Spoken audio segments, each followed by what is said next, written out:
Bismillahirrahmanirrahiim. Assalaamu calaykum waraxmatullaahi wabarakaatuh. Qodobada wararka qubanaha TV-na waxaa ka mid ah ahlu sunna wal jamaaca iyo dowladda Soomaaliya oo qarka u saaran inay ku kala tagaan qodobo u dalbaday ra'iisul wasaaraha dalka mudane Xasan Cali Khayre. Wasiirka haweenka batroolka xukuumadda federaalka Soomaaliya wafdi hogaaminayo oo gaaray magaalada Cabudwaaq. Madaxweynaha maamulka Hirshabelle Maxamed Cabdi Waare oo ugu baaqay in la joojiyo colaad beeleedyada ka soo cusboonaaday deegaano ka tirsan gobolka Hiiraan. wararka dibaddana waxaa ka mid ah Imaaraadka Carabta oo Sacuudiga uga baxay dagaalkii Iiraan. waa 28 bisha 6 sanadka 2019 u diyaar garooba daawashada warkii oo fidsan. Gudoomiyaha gobolka Banaadir ahna duqa magaalada Muqdisho Injineer Cabdiraxmaan Cumar Cusmaan Yariiso oo taalada dhagax tuur degmada Waaberi ee gobolka Banaadir kula hadlay qaar ka mid ah shacabka caasimadda ayaa ku amaanay sida wanaagsan ay u weyneeyeen maalmaha xorriyadda 26 Juun iyo 1 Luulyo oo nagu soo aadan. Gudoomiye Yariiso ayaa sheegay in maalmahan qiimo badan leeyihiin ayna fursad u yihiin dirisaynta iscaafinta iyo wacyigelinta bulshada oo mudnaan gaar ah u leh maamulka gobolka Banaadir. waxaan bogaadinayaa gudiyadii kala duwanaa ee 17 degmo ee gobolka Banaadir ee dadaalku ugu jira maalmaha munaasabadaha toddobaadka xorriyadda isagoo muujiyay dareenka wanaagsan ee wadaninimada leh ee dadkoodu ay dalkooda ugu diyaarsan yihiin. duqa Muqdisho ayaa kula dardaarmay bulshada inay sii xoojiyaan wada shaqaynta laamaha ammaanka si looga hortago falalka guracan ee kooxda Al-Shabaab ay u maleegayaan shacabka. dhinaca kale Gudoomiye Yariiso oo bulshada ku nool degmada Daynil goob fagaaraa kula hadlay kadib kormeer halkaasi uu ku tegay waxa uu uga warbixiyay miro dhalka barnaamijka isxilqaam ee muddooyinkii ugu dambeeyay laga sameeyay qaybo ka mid ah goobaha taariikhiga ah ee danta guud ee dalka isla markaana bilicdooda dib u soo noqotay.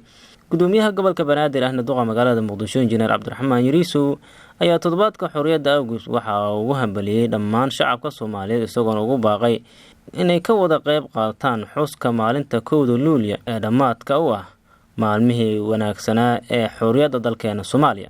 wasiir ku-xigeenka wasaaradda tamarta iyo batroolka dowladda Soomaaliya mudane Maxamuud Cabduqaadir Hilaal iyo wafdi uu hogaaminayo ayaa gaaray gelinkii dambe magaalada Cabudwaaq kuwaas oo ay ka mid yihiin xildhibaano ka tirsan golaha shacabka. wafdiga gaaray Cabudwaaq ayaa waxaa ka mid ah madaxweyne ku-xigeenka maamulka Galmudug mudane Maxamuud Xaashi Carabi halkaas oo si diiran loogu soo dhaweeyay. wasiir ku-xigeenka macdanta iyo batroolka dowladda Soomaaliya oo la hadlay wakaaladda wararka qaranka Soomaaliyeed ee Soona ayaa sheegay in wafdigan ay ujeedkiisu tahay gogol xaarka imaanshaha ra'iisul wasaaraha dalka booqasho uu ku tegayo magaalada Cabudwaaq si uu ula kulmo qaybaha kala duwan ee bulshada degmadaasi. madaxweynaha maamulka Hirshabelle ayaa ugu baaqay in la joojiyo dagaal beeleedyada ka soo cusboonaaday deegaano ka tirsan gobolka Hiiraan. madaxweynaha maamulka Hirshabelle Maxamed Cabdi Waare ayaa waxgaradka beelaha gobolka Hiiraan ugu baaqay inay joojiyaan colaadda soo laalaabatay. waxa uu ka tacsiyay dadkii ku dhintay isagoo sidoo kale caafimaad u rajiyay dadkii dhaawac uu ka soo gaaray. mudane Waare ayaa ku tilmaamay dagaal beeleedyada ku soo noqnoqday deegaanada hoos yimaada degmooyinka Maxaasi Matabaan ee gobolka Hiiraan inay yihiin kuwa aan la aqbali karin. madaxweynaha ayaa tilmaamay in Hirshabelle ay diyaar u tahay inay gacan ka geysato wax walba oo sababi kara dagaalkaasi in la joojiyo.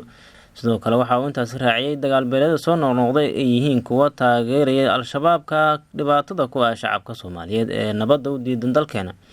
colaadda muuqaalka ee qabiilka balse siyaasaddu aysan ka marnayn ee ku soo laalaabatay deegaanada maamulka Hirshabelle oo ka arrimay waxa ay dhibaato ku tahay shacabka.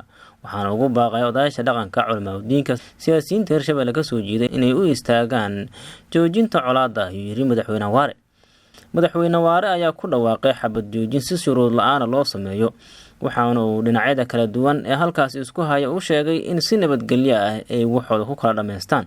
waxaa sidoo kale uu soo jeeday beelaha dirirtu ay u dhaxayso inay isu sheegtaan dhibaatadooda ka wada shaqeeyaan wax wada qabsiga isla markaana waxyaabo ay kala tabanayaan loo kala qaado si xaq waafaqsan. madaxweyne Waare ayaa sidoo kale sheegay in Hirshabelle ay soo aragtay dhibaatada colaadda balse loo baahan yahay in laga wada shaqeeyo nabadda. waa sida uu yiri madaxweynaha maamulka Hirshabelle Maxamed Cabdi Waare.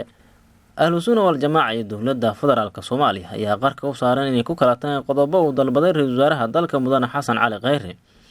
kooxda ahlu sunna wal jamaaca ayaa diiday shuruudo qodobo u soo bandhigay ra'iisul wasaaraha dalka mudane Xasan Cali Khayre intii uu ku guda jiray wadahadaladii dhexmaray labada dhinac sida ay wararku sheegayaan. ilaa wareedyo lagu kalsoon yahay ayaa sheegaya in ra-iisul wasaaraha dalka Xasan Cali Kheyre uu dalbaday heshiis kasta oo dhexmara dowladda iyo ahlu sunna sidoo kale inay ku jiraan qarameynta ciidamada ahlu sunna wal jamaaca. ra-iisul wasaare Kheyre ayaa ahlu sunna u sheegay inuu doonayo in ciidamada kooxda ay ka mid noqdaan militariga dowladda federaalka Soomaaliya gaar ahaan guutada 21aad si ay dowladda uga caawiyaan dagaalka lagula jiro maleeshiyada al-shabaab ee gobolada dhexe.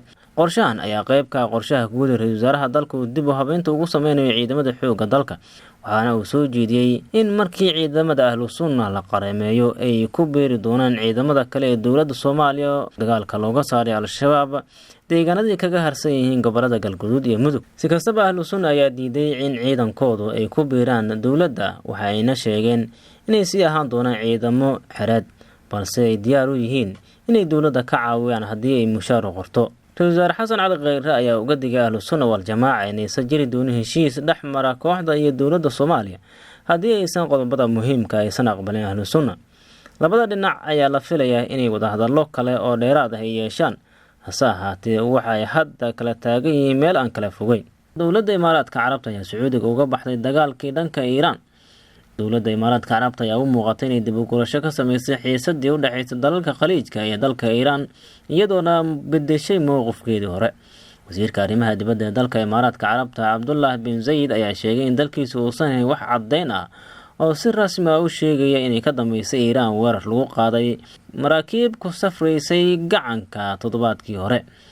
bin Zayed ayaa warkan ka sheegay magaalada Moscow oo booqasho ku joogo, ayuu yiri si aan mas'uuliyadda arrintaasi dusha uga tuurin dal waa inaan helnaa caddeyn buuxda oo aan shaki ku jirin, taasina weli ma hayno.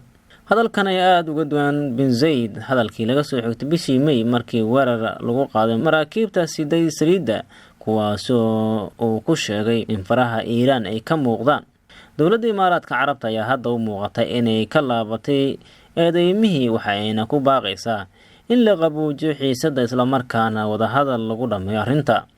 mowqifka Imaaraadka Carabta ayaa aad uga duwan dalka ay saaxiibada yihiin ee Sacuudi Arabiya oo aad ugu ololeeya dagaal lagu qaado dalka Iiraan. wararka ayaa sheegay Imaaraadka Carabtu ay garowsadeen inay yihiin dalka khasaaraha ugu badan uu ka soo gaari doono dagaal kasta oo lagu qaado dalka Iiraan haddii uu noqoto mid nafeed iyo mid hantiyadeed. warkii subaxood ka daawanayseen Qubanaha TV waynageynta ciduu warku sheego waxay dib uga daalacan karaan qubanahotv.com. idina waad ku mahadsantihiin daawashada. haddii aad janalkeena ku cusub tahay fadlan subscribe-ta, like-ta iyo share-ta inaga iloobin sidaad ula socoto wararka xaqiiqda ku salaysan ee aynu halkaan idinkaga soo tebino.